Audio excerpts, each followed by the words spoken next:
Dark Phoenix has the X-Men up against one of their own, Jean Grey. Having absorbed a cosmic force, Jean now possesses incredible power and has lost control of herself, becoming Dark Phoenix. With the looming threat of mass destruction over them, the X-Men must decide how to face this villainous entity that has consumed someone who was once their family member. The Dark Phoenix saga is one of the most popular and beloved story arcs of the X-Men comics. This isn't the first time it's been adapted to film, however. 2006 saw the release of X-Men: The Last Stand, which lifted elements from the story. It was a middling attempt at best, and is viewed as a disappointment by readers. But with the rebooted timeline courtesy of Days of Future Past, the story has been granted a second chance at the silver screen. But for those of you that haven't read the Dark Phoenix saga, don't worry, I got your back. I've got the comic book right here, and this is what you should know about it to fully appreciate the movie.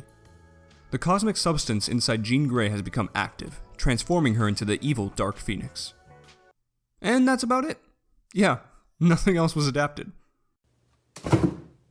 On to the film. This movie aims to correct the mistakes made by The Last Stand. Sadly though, this isn't much of an improvement. Dark Phoenix is an apathetic do-over that squanders the great potential it is offered. The movie lacks sincerity and passion, feeling very hollow and factory-made. The X-Men films are unique amongst the modern cinematic superhero landscape because they consistently implement difficult moral decisions and ponderous themes. Dark Phoenix has these features, but only in a superficial sense. In this latest installment, the X-Men are tasked with defining the value of life. Jean Grey has an evil entity living inside her, forcing her to do terrible things.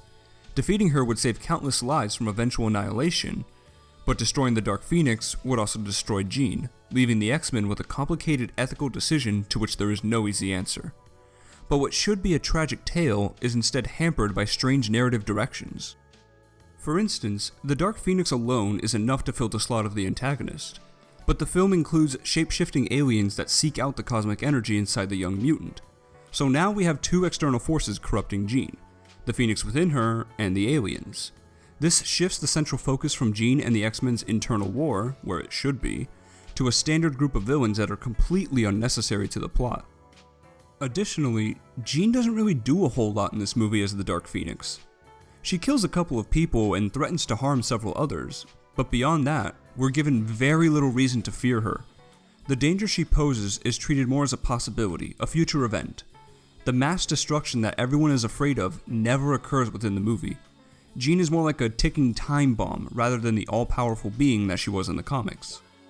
She was responsible for the destruction of an entire system of planets in the original story, with over 5 billion people and casualties. The movie doesn't have a moment like this, where the Phoenix's devastating power is displayed. I've said before that I don't care if an adaptation is not entirely faithful to the source material, but Dark Phoenix absolutely needed a scene where the risk of Jean's existence is clearly illustrated.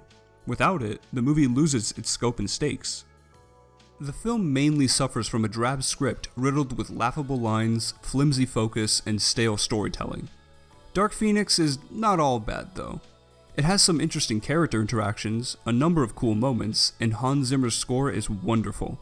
The third act train sequence is actually very enthralling, with action that takes place on different levels and showcases how awesome it is to see the X-Men work together. James McAvoy and Michael Fassbender are on top form as usual. The two brilliant actors have defined Charles Xavier and Eric Lehnsherr just as much as Patrick Stewart and Ian McKellen did before them. Jennifer Lawrence's diminishing interest in the franchise is well known, but it has never been reflected in her performance more than it is here. Lawrence seems to be running on autopilot, much like the movie itself, with a dry turn as Mystique that also comes across in the downgraded makeup. Though successful in Game of Thrones as Sansa Stark, Sophie Turner's want of range is made very apparent in this film as the titular character. For the majority of the movie, she defaults to stoic delivery that really undercuts Jean's struggles.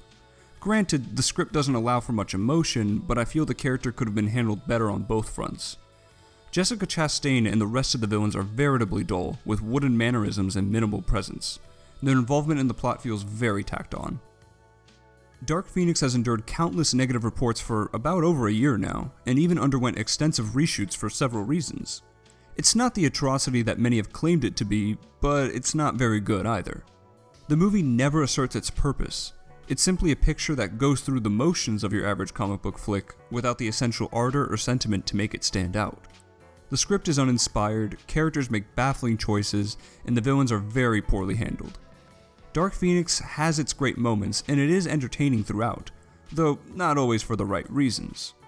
Overall, the Fox X-Men franchise ends on an unsatisfyingly mediocre note. I give Dark Phoenix a C. It's disappointing to see one of the 3 series that kickstarted the modern comic book boom go out like this, but it is what it is. So, what did you think of Dark Phoenix? Was it a better adaptation of the story than The Last Stand? Where would it rank for you amongst the other X-Men pictures? Be sure to let me know in the comments section. And if you like this video, then please consider giving it a thumbs up and subscribing to my channel for similar content, as that would really help me out. See you in the next video.